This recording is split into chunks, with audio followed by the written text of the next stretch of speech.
गोली केहू पर कहीं चला देला हो, बाते बाते में लफड़ा बढ़ा देला हो। ठीक कर ना।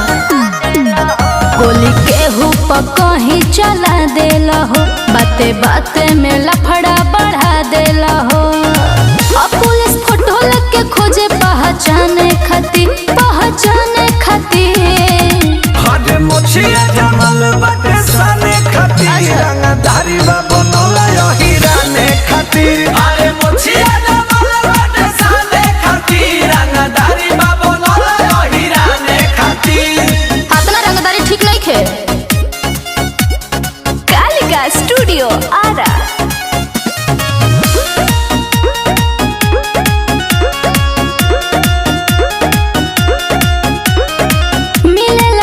तहरा बोलाए बाबू कोरे में बदमाशी, केहू के जाने से मारे लो, केहू के दे लो फांसी।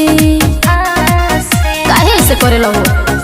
थाना पुलिस प्रशासन भी डरेला, वही राने के पाँव जहाँ पड़ेला।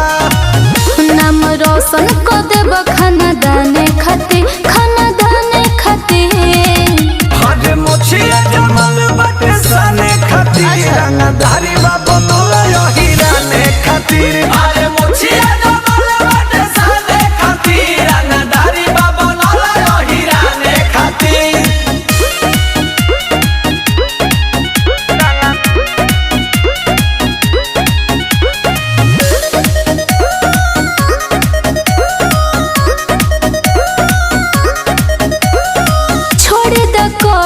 हते आए जानू सभे जनता तोहर शासन बा, पागल के लेखा तो तोहरे के खोजे, पीछे पड़ल प्रशासन बा। अरे छोड़ ना दई सब।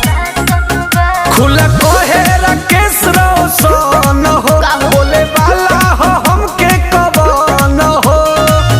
गंगा सागर घूमता बात जाने खातिर। और